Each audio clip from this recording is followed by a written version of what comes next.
Ladies and gentlemen, Loki here, back at it again with another YouTube video. Today, we're going to be taking a look at an EO video. Basically, we have skipped ahead a little bit because basically at the beginning, he just says he doesn't necessarily care about the Castorice passive as much as everyone else. His disdain with the game stems from Honkai Star Rail not being or moving away from what an actual turn-based game should be. I think I saw Techie react to this video as well. Star Rail is an insult to turn-based games. I haven't watched the video myself, but I did see this title on my YouTube, like in my YouTube feed. And for a 1K subscriber channel, 97K views is huge. So they must have been cooking or caused some type of controversy. But let's see what EO has to say. Let's get right into it. Thankful to see more people bringing essentially how I felt to light without me having to do it, because I suck at explaining things. You guys know this. If I don't write it down, it's going to be like really difficult. Oh, also, if anyone's newer to the channel, or if this reaches out to people who are newer to my channel, Final Fantasy IX is my favorite game of all time.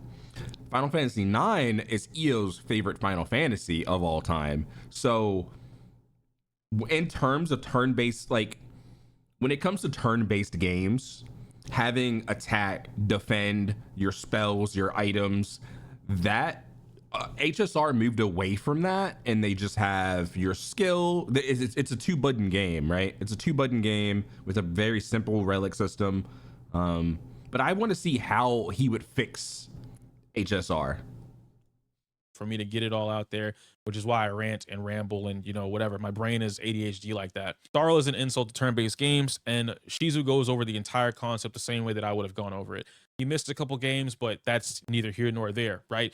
He talks about Pokemon, which I'm going to leave a link to this in the description down below. I encourage everybody to watch it. This perfectly, or at least 95% accurate, right, encapsulates how I feel about the game. It has nothing to do with the passive. Again, I could give 4 fucks less about this global passive the same way that other people do.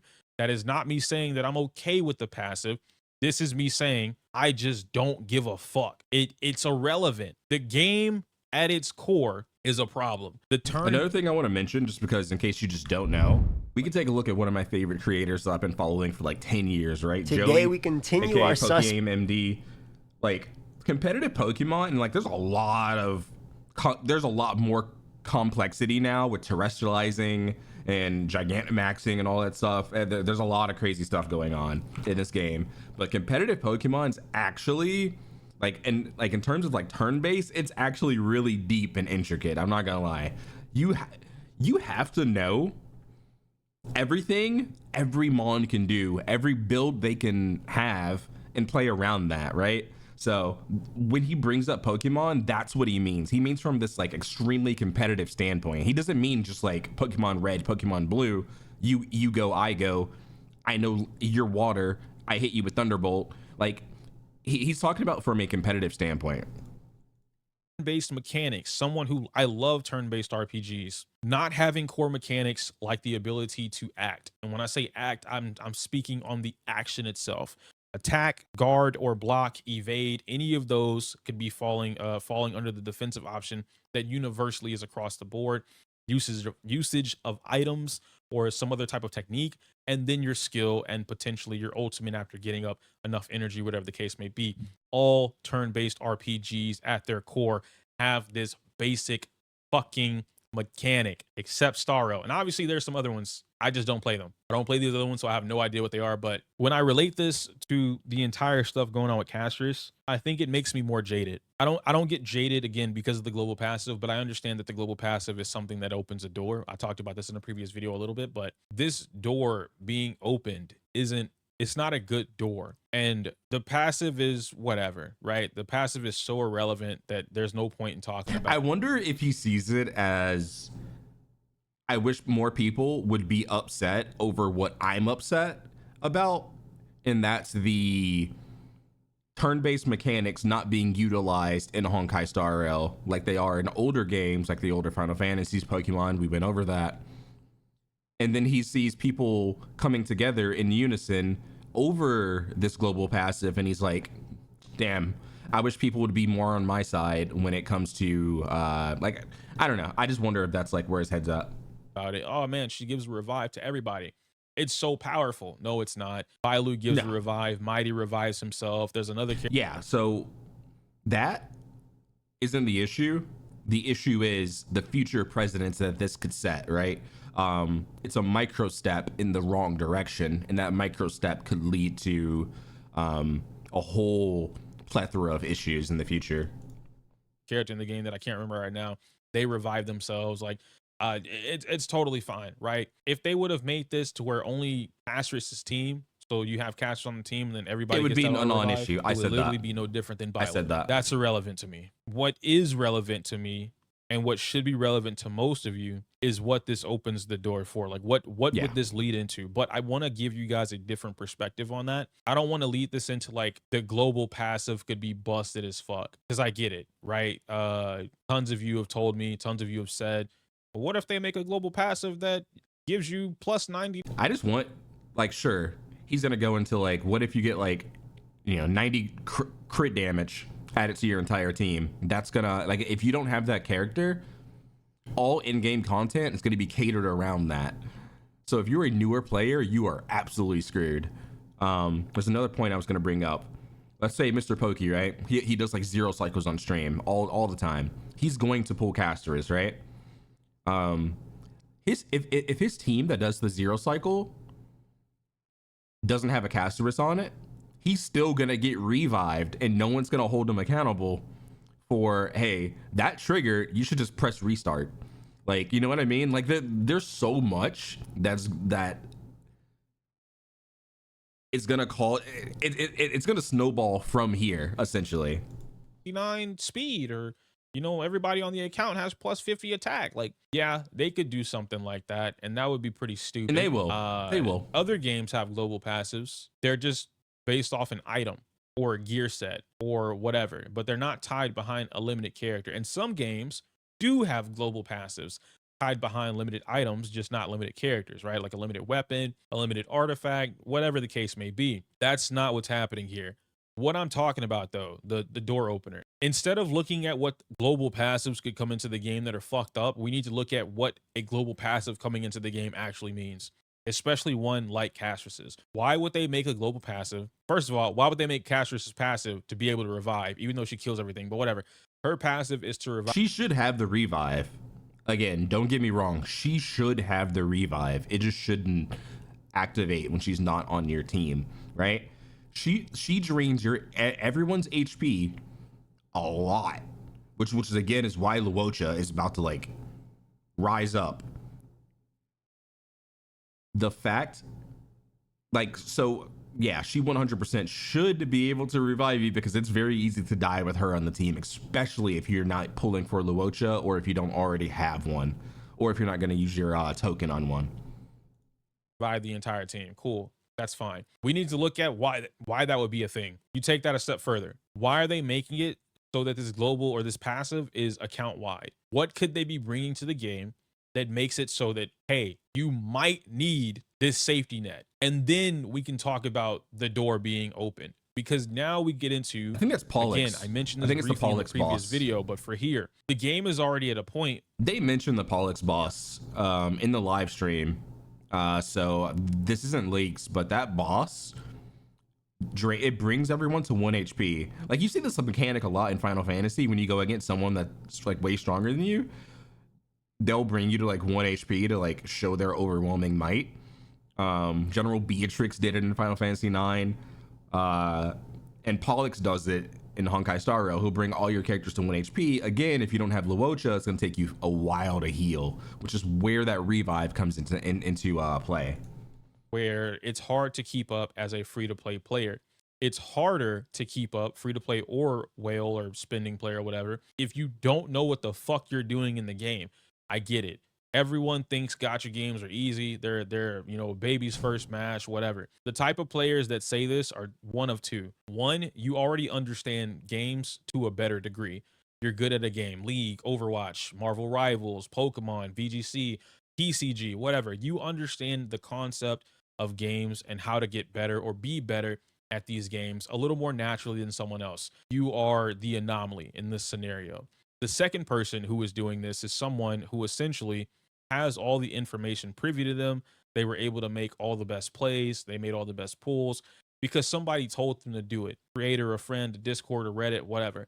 They had that information given to them and they made the best decisions so they don't suffer the same way that other people do. Naturally, I'm going to tell you that the second one, right, that player is what everybody should be striving to do. You should all make these sound decisions so that your account is in the best position possible. But we know that's not the case. One of the key things that's always brought up into any conversation when we talk about meta or Star Rail or like in-game, that a majority of players do not play in-game. I think that's bullshit. I'm really starting to think that's bullshit. At the end of the day, Star Rail is 50% in-game. I don't want to pause too often because I don't want this to be like all day. But that point he brought up, the first one is like me. I'm like giga sweaty, right? Extremely competitive. I've actually been to VGC tournaments in like Pokemon back in the day.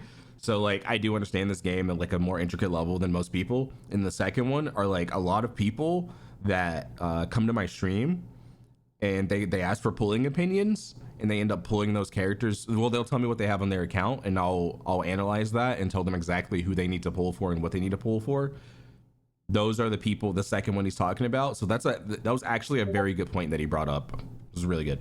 The game is fucking in-game. Like how is it that majority of players don't play in-game, but half of the game is in? Like, you just don't play half the game?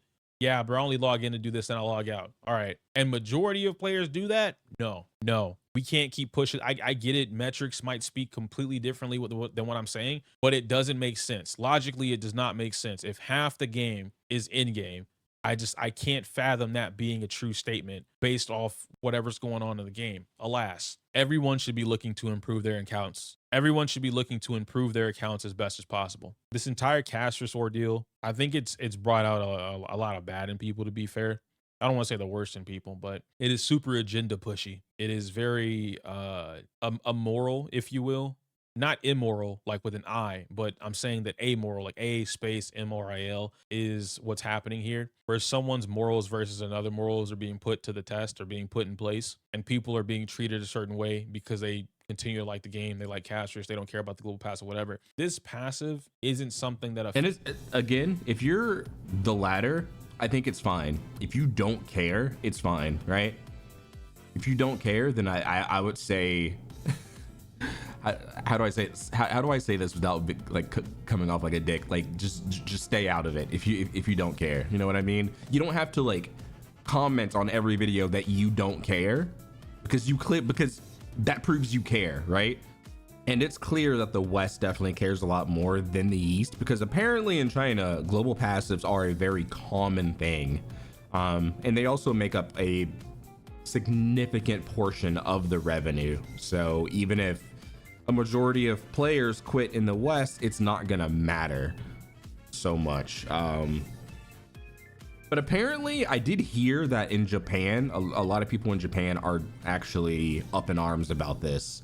It's just CN, which still a pretty big portion of the revenue is they don't really care as much. Affects the player directly. This passive is something that might affect the player, but this is Hoyoverse. I want us to pay attention to something that is a pretty good track record. I'm gonna ask you guys a question, and I think the answer is what I'm about to say, but maybe you guys have a different answer. When has Hoyoverse ever came out and apologized for something they did to the game, made a mistake, fixed it, and then made it better? The only Hoyoverse game that I'm aware of that has done that is Zenless Zone Zero, primarily with 1.4. They've done it plenty of times before 1.4 through plenty of patches up to 1.4, but 1.4 is the big one that everybody knows about. And Honkai Impact Third. They don't do it often. I don't remember. I'd never played HI3, but Zenless was the one I would have said for sure. They definitely apologized for the TVs, which I have to bring this up every single time, every video. every video that this gets brought up, I got so much shit saying I did not like the TVs because my video was just being sent to like someone that wouldn't be my target audience.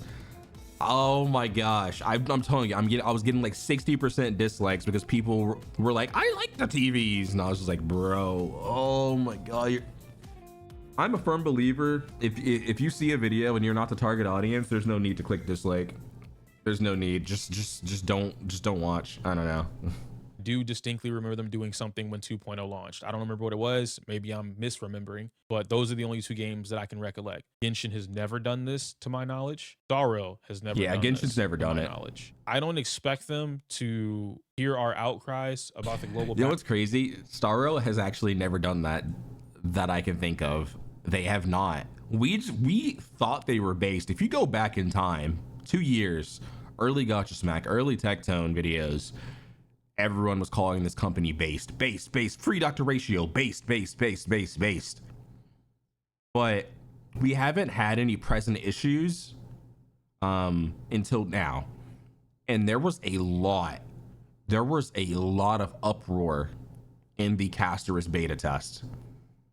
Don't ask me how I know that. I just know it for a fact. There was a lot of uproar, and this company did not care. Our surveys went like unnoticed. They just do not care at all. They are pushing this no matter what. And maybe they wanted to get feedback. I don't know. I'm not gonna make excuses for them. Maybe they did want to get feedback from other, not just NA, but I don't know. passive and then do something about it. I don't expect them to take the outcries of anyone who is already seen in a negative light towards them and do something about it. It's like if they know you don't like the game or you hate the game, whatever, and you're very aggressive with your approach towards how you tell them that, why would they take you seriously? You know? And it's like I could ask the same for a lot of you guys, You right? say that, but if people, and they are going to, as of the time of recording this video, people are review bombing Honkai Star Rail. It went down. It was a 4.9 on the App Store. It is now a 3.3. That game is getting review bombed to hell. So you can be aggressive and make change. You 100% can be. So I do disagree with that point. If somebody came up to you and just starts yelling at the top of their lungs about how you littered on the ground, you threw a piece of paper on the ground, and you know you're a scum of the earth. Can't believe you did that. Nobody else would do that in the area that you happen to be in. Pick that up right now. Apologize to the ground. Some of you might fold. Some of you might, you know, yeah, I'll pick it up. My bad, bro. That's on me. Some of you gonna punch that dude in the face. And some of you might lose your mind and freak out and cry on the spot because you don't know what's going on, you don't understand, and your emotions are overwhelmed. I don't expect the company to respond any other kind of way. Like they're not gonna fold. They haven't folded. They've shown us that. Genshin, again, prime example of them not folding. The only option is to literally stop playing the game collectively, which we know won't happen. We could see it not happening right now. And I'm not saying that that's not my moral standpoint, right? Like everybody should just stop playing the game because that's what I agree with. And you know, we should all do it. Let's form a unanimous front. That's At least don't spend money. I don't think stop playing is actually going to do anything. I don't know if they care about their numbers like that. I think it's more so the revenue. I think if the West, I mean, again, I literally mentioned this before. If the West stops spending money, it's not going to matter. It's not going to matter that much. That one guy that was buying 100 light cones per banner, if that guy stops spending money, then they got an issue. Because they're gonna see, UID 600 or 8010004532142. We are not getting $50,000 a patch from that guy anymore. What's going on? Can we check in on that? It's not going to happen. I don't care if it happens or not because that has nothing to do with me at this point because they're going to continue to play the game. The players who won't continue to play the game primarily are people who are already not super invested into Star Rail as it is. The players who are or were super invested into Star Rail were invested for mostly business reasons, to be fair. And then some of them who just, you know, are doing it, whatever it is, for free to play. I already talked about the free to play thing in the previous video. I don't want to harp on it here, but TLDR, free to plays don't matter. I don't say that in a vitriolic manner. I don't say that like out of spite or anything like that. I'm saying from a business perspective, if it's you versus the person spending $3,000 a patch, they're going to go with the person spending $3,000 a patch. If there's 3,000 of you who spend $0 versus one person who spends $3,000 a patch, they're going to go with the $3,000 a patch person. That is just how, especially a gacha game, that's just how they work. Plenty of gacha games have shown us this beforehand. On my stream, I've talked about a company called, or not a company, but a game called Dislight, and other gacha games have this, where it's like, hey, I am a valued customer. I'm a valued player because I spent X amount of money. I've been put in this golden bracket, the platinum bracket. So I can directly talk to the devs. I can directly give them information or changes that I think would be better for the game. And they will heed what I'm saying with the utmost concern. If I told them I was going to quit the game, hey man, I don't like the game anymore, they will stop whatever they're doing. Hey man, this is a platinum player. Don't let him quit. Why is he quitting? And try and help me out. Oh, what if we gave you 300 extra pulls? What if we made it so that your account gets guaranteed no 50-50 losses? Like, they will figure it the fuck out. Poyo is not that company. You guys have seen how they treat creators. You guys have seen the creator program or whatever the case may be. That's one of those instances of like balancing the game from the top down. I used to have this we used to have this argument all the time back in Destiny 2, where it's like, are you gonna listen to the person with the 0.6 KD who like bitches because they just have no skill with the game, or are you gonna listen to the people with the 2.0s, the 2.5 KDs that are like dominating the game, that know what's strong in terms of like weapons and like what's too strong, what's overtuned? Are you gonna listen to that player, or are you gonna listen to the player that just dies from everything just because they just don't have the skill, right? So that's just an alternate way to balance the game from the top down, which is the whole dislike stuff that he brought up. You guys have seen all the drama that's happened with every other creator. This is not the company that you can't have a unanimous front against. Then there's, oh my goodness, bro. Then there's the whole CN side of things. Wow. If CN doesn't give a fuck, they sure as hell don't give a fuck. So you guys are fighting a constant battle that you won't win. I think that's the harsh reality of it. And I know it sounds very grim. It sounds super grim when I say it that way, but I'm just looking at the previous track record, right? The results of what have happened so far. The best case scenario is to just you yourself worry about yourself. You stop playing the game. You stop talking about the game. You no longer spend money on the game and you move on. And that's totally okay. I don't think anybody should be shamed for that. I don't think anybody should feel a certain type of way, and it's okay for you to feel sad, right? I know when some of my friends quit Genshin during the Natlan shit, they were pretty sad. I've been playing Genshin since day one. I can't believe that I'm quitting a game. Like, I uninstalled it. I kind of feel Sunken like playing cost Genshin fallacy. today. I'm not gonna play Genshin anymore. Oh, what do I do now? You know, my channel is based on Genshin. My streams are based on Genshin. Like, my views have gone down. I was pulling in 200 viewers, then I'm pulling in 20 viewers. Like, there's a lot that goes through somebody's mind.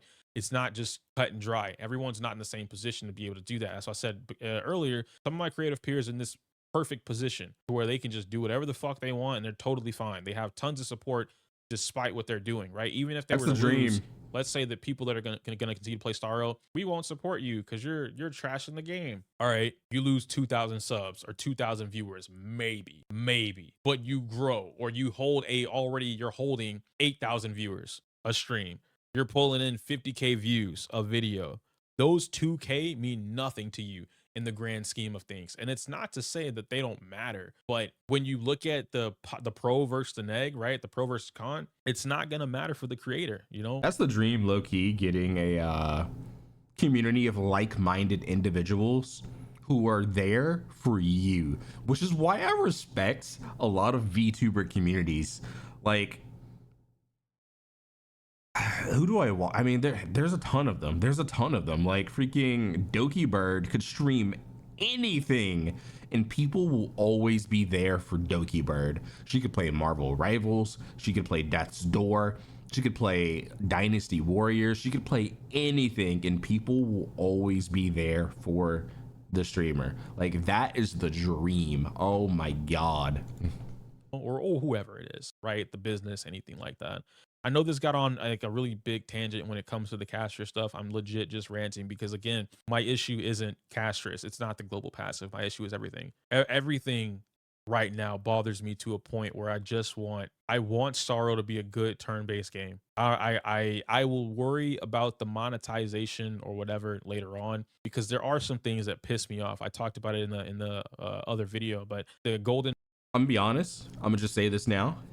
I feel like the global passive is more likely to be changed than the actual game interface itself. The global passive is more likely to be changed than changing the game, adding these aspects from old Final Fantasy games, from like Pokemon, It's there's no way that's going to be changed. CN loves this game the way it is too much. There's no way. Like neither of them are going to be changed. I can pretty much guarantee you that. But is it a bottle of lotion? You know what? We're just gonna continue. Ball, great item, bad implementation right now. The variable dice and the other dice, whatever it is, invaluable items to a creator. Or fuck, not a creator, a player to a player. Creator's crazy. Not worth a damn, right? You can't do anything with it because of the way that they designed it. Hey, bro, one substat costs 1 dice. Okay, that's fair, easy for sure. 2 substats costs 4 dice. That's okay, stupid. well, you know, maybe there's a way for me to get more dice, right? Maybe I just gotta like clear MOC with 1 cycle and I'll get an extra dice, right? No, sir. You gotta pay for an extra dice. Otherwise, you get 1 dice a patch. Are we for real? Like, are you serious right now, bro? Like, come on, man. It's just... I talked about this in an older video as well. Those stats can still roll really low, which is why I think min stats should just be removed. They should just all roll high like they do in ZZZ. The fact that I can roll low crit rate is stupid. That shit is mad dumb. Especially like you're just fighting RNG on top of RNG on top of RNG. But 4 variable dice is horrible. It's like it's a slightly better system, like artifact system, than like Genshin, but it's still pretty bad. You have to use an artifact tuner, right? And then the wishful resin. You need like 4 of those for 2 substats. That is insane. Like, can we not, bro? Oh my gosh. Or it's like, or to get 1 artifact main stat crafter, it's like 800 books. That's a lot of artifacts. That is insane. Like, holy, come on. The golden ball being given away for free, the other golden ball being from a spinning event, and then the alleged other golden ball being a part of an event. All of that's nice and dandy, minus the spinning event, of course. But, you know, at the end of the day, you're paying. I didn't go over the golden ball as much, but apparently every battle pass you'll get, I think it's the golden ball. You're able to get like 1 of 4 material every single battle pass if you're free to play. If you buy the battle pass, then it takes 2 battle pass, and then you're able to pull a signature light cone. That is actually a pretty decent change. I wish that was like a day 1 thing, but it is what it is. Or you're getting a $300 item for free. You cannot complain about that. There's no way you can spin it to be complaining about a free $300 item that you otherwise would not have access to. They're giving you $300 basically, because, you know, guaranteed pity essentially, for free. And when I've learned from watching some of the other things, I think I was watching the Sidemen, great series by the way so far. Then I mentioned something that perfectly stood out to that point, right? When you don't attach a real dollar price tag to something that physically comes out of somebody's pocket, they treat it like monopoly money. Fake, doesn't matter, I'll get it and it's fine. Therefore brings entitlement, therefore brings irresponsibility, whatever. This golden ball, the variable dice, whatever the other one is, these things not having an actual dollar amount that comes out of your pocket attached to it makes you treat them a certain kind of way, which then turns into the things that I said before. You don't value it the same way, even though the value behind it is $300 fucking dollars. And I get it, right? Someone could say, well, that doesn't matter because it's free. It matters because of what it's supposed to be used for. And that item being free, but being worth $300 means they're not just going to give you $300 every time you ask for it. Imagine if a friend or whoever, a boss, your dad, gave you $300. Hey man, here you go. This is to help you out. I see you're in a rough spot right now. This $300 should help you. Do whatever you want with it, but it should help you out. Great. I'm gonna use this $300 on crack and McDonald's. Okay, you did it, not me. Hey, Mr. Person that gave me money, give me another $300. That's not fair. What do you mean it's not fair? Like I gave you enough money to help you out of the rut. No, you only gave me enough money for crack and McDonald's. But I need more crack and I want Burger King now. I can't help you with that. The game can't help you with that. Okay. Like it's silly. It is very silly. I understand being angry, but some of the complaints are so silly. If you were to take these same things away from the gacha and put them in real world scenarios or just use your own money, these are such silly complaints. but that does not take away from the feeling behind it. I get it. I get it. This is such a problem for this is such a problem for the Star Rail community, bro. And I've seen people like bleeding this into like all of the Gacha community. It's not all. It's quite the Gacha community is fine. It is literally our subsect. And I'm not gonna explain this. I've explained this so many times on stream. I'm not explaining this here. The subsect of the Gacha community that we just happen to dwell in, this part is cooked. We are in a waterless well right now. A bunch of us are in a well with no water and no ladder or pulley tool to get the fuck out. That's our subsect. The other bubbles of the Gacha community are perfectly fine. The players are perfectly fine. Like it's not the entire Gacha community, but I think that statement is. I think it's a majority of it. I'm gonna be honest, because like I post a lot of my Star Rail and ZZZ videos on Hoyo Lab, and I would say the people on Hoyo Lab are the most out of touch in terms of like they don't really follow the drama or stuff like that. And I've even seen them talking about the global passive. So it's definitely affects it's definitely been affecting portions of the community that you wouldn't expect, because those people are the people that do the pulling plans. I'm sorry, I'm just gonna say it. I think the pulling plans thing is so stupid. It's so dumb to me. But I'm also not like a big Reddit user or like forum person. But it makes no sense to me. But those are are typically the casual people that don't really care for like drama or anything. And even they are talking about the global passive. So I don't know.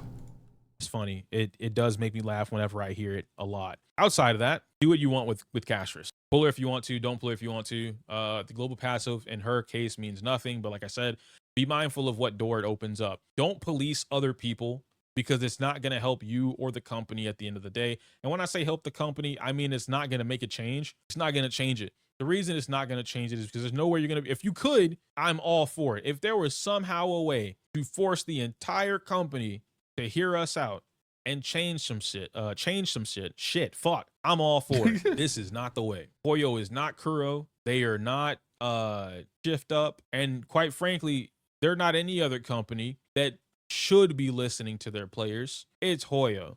They don't give a fuck. They've proven that. They've shown us that time and time again. And I get it. I understand people feel some type of way about Hoyo. So they I'm just waiting for Zenless to fall down the same path.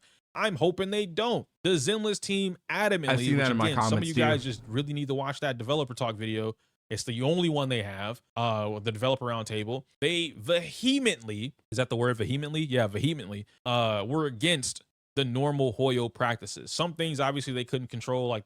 Yeah, I got that in my comments as well during my Castorice video.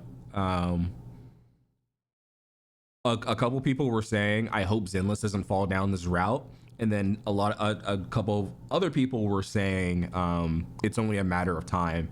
And EO saying right here, I didn't actually watch the developer roundtable because that was during the drama, the Street Fighter drama at the time, and I was trying to cover that. But apparently in that roundtable, they were saying that they're against the Hoyo model, which I love to hear that, because I love Zenless. It's probably it's in my top two. It's in my top two. The monetization behind the pools, but some things they could control, not charging you for bang boos or trying to help the players with the game itself. That team, the development team for Zenless, is not the same team that we have for Star Rail or Genshin or Impact Third. It's people that give a fuck. Until they stop giving a fuck, which I'm hoping never happens, but if it does, we're in the same situation. But I'm not gonna sit here and pray on their downfall either. Like, that's fucking insane. Anyway, same thing that I said at the previous video. I don't know if I'm gonna continue to play the game. I stated it earlier. I haven't already been playing the game, right? I'm literally just waiting on them to fix the game. The game itself, the passive is irrelevant to me, but I know it means a lot to other people. It's only irrelevant to me because I've dealt with it in other games. They've found a better way to do it in those games. I think Star Rail could find a good way to do it in this game, but again, attaching, and maybe that's it. Maybe if we told them like, hey, putting this shit behind a character is not the play. Take it off the characters, put it on something else that is more accessible.